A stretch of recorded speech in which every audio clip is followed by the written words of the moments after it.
Well, good to know that still comes on, even if it's on silent.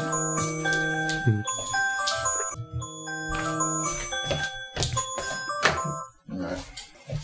That's right. If you're not out of bed by now, Darren, then get your ass in gear. Alright, I don't even need glasses for this because I'm not doing it.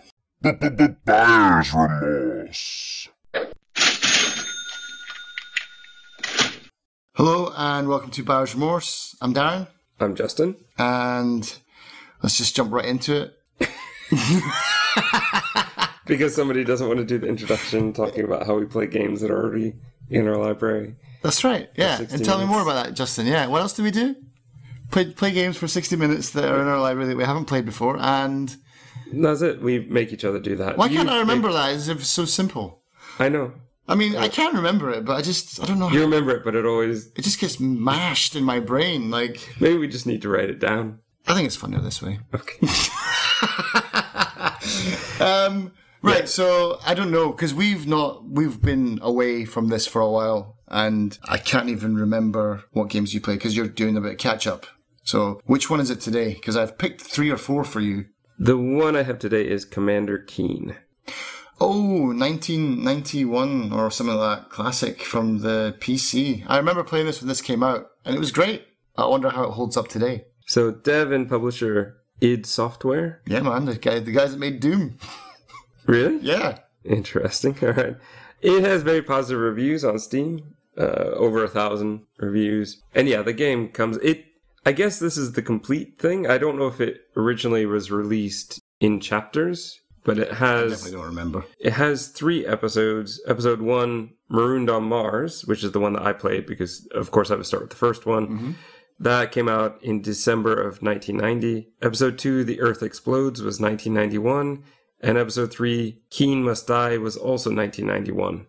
But altogether, they are 25 megabytes of fun. Wow. So... It's quite big for the files we've been playing recently, man. I had a little trouble with the game when I started it.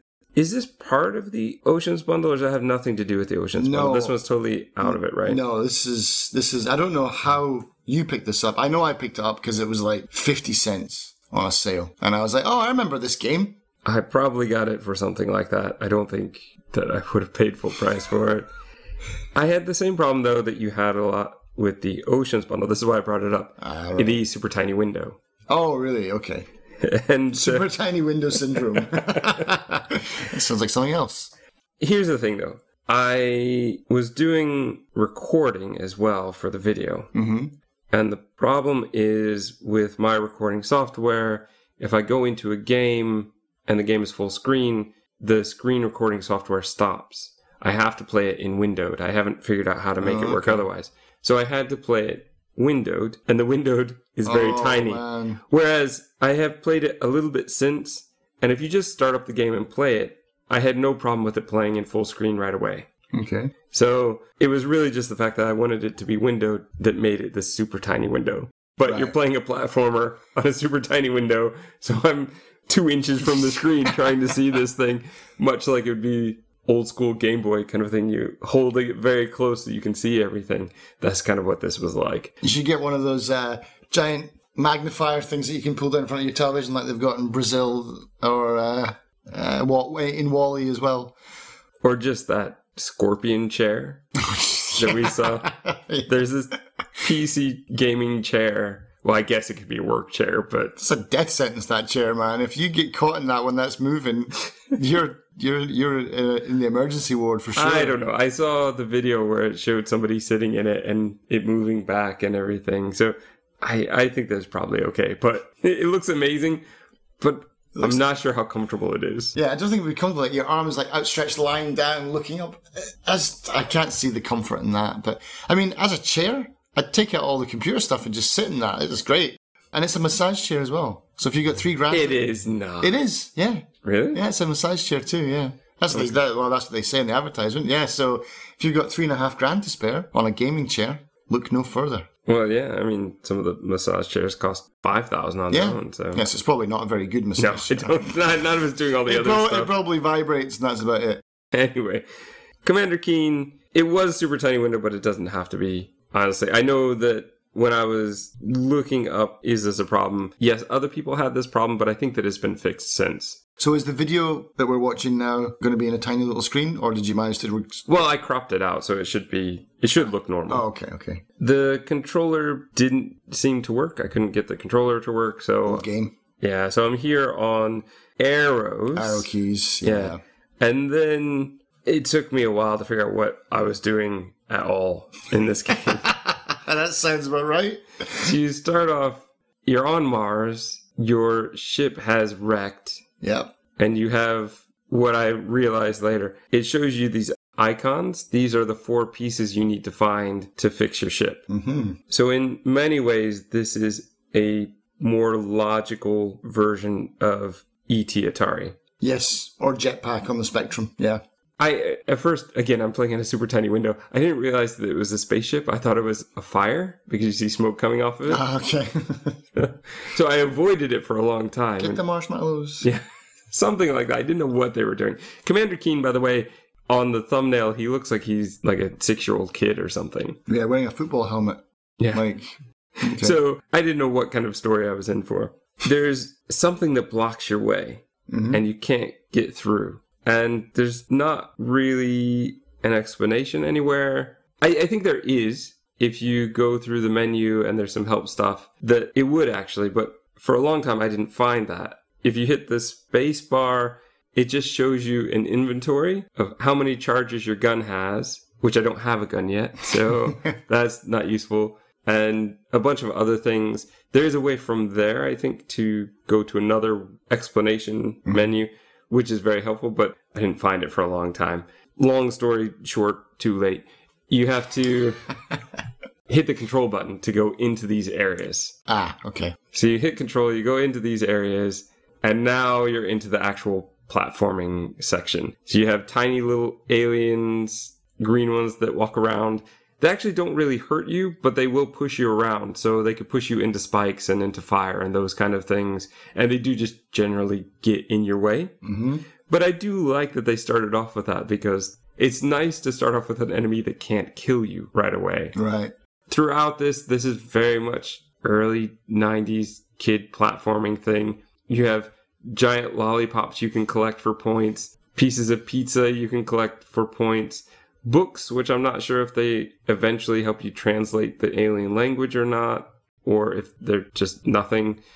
There's cans of clearly 90s Pepsi cans, but turned to the side so you can only see the P and they don't get in trouble. I can't remember, there's probably some other things that you can grab, but your basic plan each time for one of these areas is to get to the exit door, and that's pretty much it. So you have to find your way through.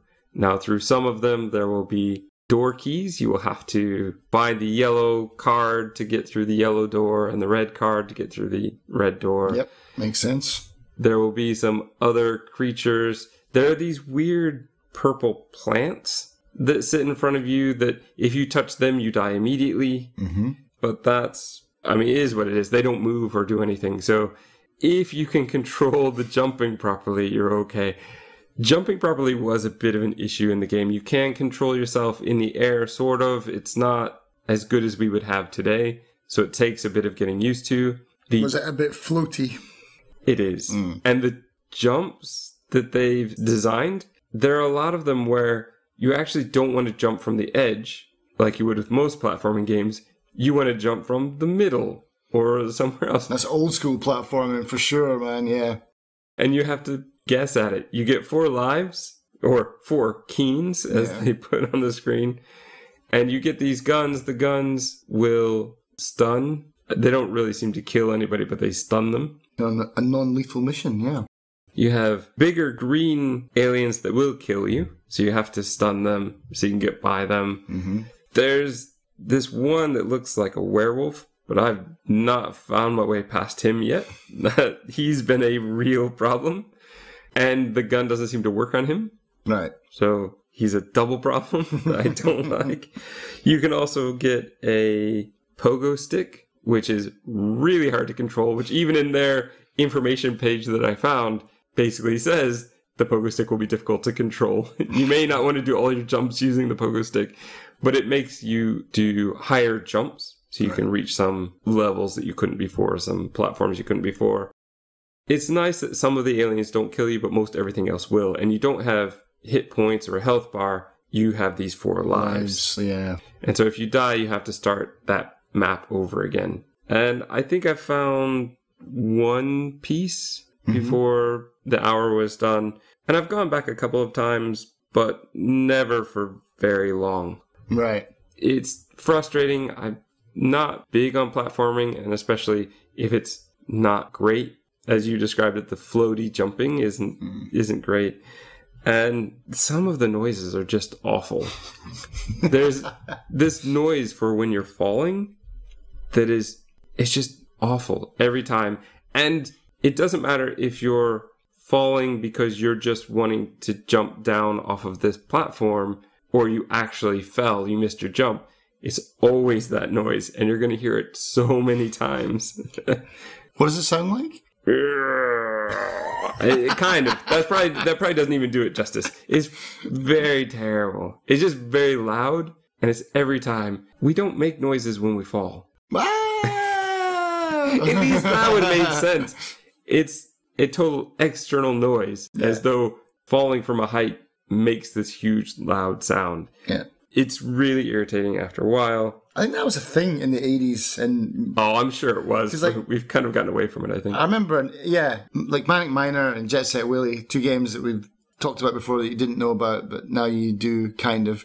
They had the same thing where there was like a falling noise. It was just like little beeps. Like, I think because the 2D screens were so static, or they're static but they've got things moving around in them, you don't really have a sense of down. So when you're falling, they needed to make a noise maybe, like just to prove to your brain. It's maybe like an audio illusion in a sense, like just to trick you into your brain believing that you're actually falling, not just moving down on a static 2D screen. Makes sense. There you go. I did, throughout my hour, I did have to start over because I did die. Yeah, I died. I gave up, man. There is a way to save the game, but I don't know if you get to save it at a certain point. So say, for example, if I have a perfect run where I've gotten everything on that first map and I don't want to have to do it again, can I save it there? Or is it just save which chapter you're on? I'm not really sure. I didn't try it. As far as... Oh yeah, there is one more enemy I wrote down here. They're robots and you can't kill the robots, so they're also irritating. That was a huge area that I've still haven't been able to finish. So so you did the hour. How much time have you actually played this for then? I've probably played another hour, but I haven't really made it much further because I have the same problem. That huge area with the robots, I still haven't been able to solve. In fact, I got so annoyed with it that I haven't really gone back to that one. But this werewolf one, he's right at the end. Right. And if I could just find a way around him, if I could find the timing to jump over him, then I could get to the exit. That's where I got to. Yeah. And it's such a difficult thing, and it's so punishing because every time you die, you have to go back to the beginning again. You have to get the yellow key again. You have to get the red key again. The one nice thing I will say is that if you die, you do keep your gun charges. Right. So that screen, I think there are 2 guns that you can pick up, which are 5 each. So each time you die, you can actually pick up another 10 charges to your gun if you want. Mm-hmm. That is kind of nice. That is a nice bonus. But having to do that screen every time and these sounds, like, it's fun to jump back into for another 10 minutes here, 10 minutes there. Because once you get through, if you don't care about the points. Yeah. So that first map, there are all sorts of lollipops and pizzas and Pepsis to get. But if you don't care about any of that stuff, you can burn through that map very quickly. Yeah. So I don't mind going through that and then trying to... And it's not linear in a sense that you do have some choices as to different things you can do. I could, for example, completely skip that big one that I don't like and get to do all these 3 other ones that are nearby. The first one you have to do. But after that, you can pick and choose, so I could just go straight to the one that's giving me a problem, not the one that I've already solved if I don't want to. And I do like that. And so I have gone back in a couple of times, but without needing to commit to that hour, I play through my 4 keens, and once I'm done, I'm frustrated and I'm out. And so I've gone back a couple of times. I might leave it up. It's only 25 megabytes, so it doesn't take a lot of space. Yeah. So occasionally when I just want something mindless that I can try and hopefully get past the werewolf and then figure out what's the next step, maybe, so I might leave it on, but it won't be the type of thing where I think I'm ever going to get obsessed with it and go, I've got to beat it, and spend a week trying to get through Commander Keen. And it's also just, this is only episode 1, so I know that there's episode 2, episode 3. I do think that this could be the type of game where I don't really care that much, so I might watch a playthrough just to see how to get through some of the things that I can't do. Someone could probably speedrun it in 25 minutes as well. I'm sure they could probably speedrun the whole series in that. And that's fine. That's kind of what this game is designed for. It's not really my type of game typically, and the only ones of this type that I typically like are the best. Or ones that you've played before. Yeah, because but even for me, this failed the ones I'd played before test, because I remember playing this and I remember having a really good time, maybe because I was playing it with this girl that I had a crush on in school. So I would go over to her house and we'd play computer games together. She had Commander Keen, and I have very fond memories of Commander Keen. So I was like, yay, I'll play Commander Keen again. Man, this is rubbish. I hated it. I absolutely hated it. And yeah, I deleted it. I'm never going back to it. It was like, yeah, it's better off just remembering the past, I think. I don't even know if it's that great for early 90s. To be honest, man, I still had a Spectrum at this point, so it was amazing to me. It had more than 3 colours, and you could see actual faces on people. Like, yeah, this was a huge improvement on my regular life. No, I was just thinking, this is after Super Mario Brothers, right? Yeah, I think so. And that's the problem. Any game of this kind after Super Mario Brothers paled in comparison if it couldn't compete, and this one definitely is not the same. Yeah, because this is what, did you say 91? Yeah, 90 and 91. So this will be the same year Myst came out as well, I think. Myst was 91? I think it might have been a bit after that, but... Was it? Or was it 94 then? Yeah, maybe. But graphics-wise, yeah, that would crush this one. But that's fine. But PC gaming was like this back in the day. It wasn't great. Yeah. I guess so. I think that there was somewhere in the description as well where it says something about innovative side-scrolling technology or something. I'm like, well, it's not, doesn't feel that innovative, but maybe on PC at the time, maybe it was. I mean, PC gaming for me, I mean, I'm sure there's definitely some PC kind of purists out there that would say there's a lot of good stuff out there, and the best games are from the 90s, but 94 for me is where it started, I think, like Myst and games like that. Because, yeah, I was Commodore and Spectrum right up until, very late on in the game. But yeah, Commander Keen just, like, at the time as a kid, it blew me away, but yeah, now it's like, it's nothing special. I mean, I can go back and play the original Doom again, and that's still great.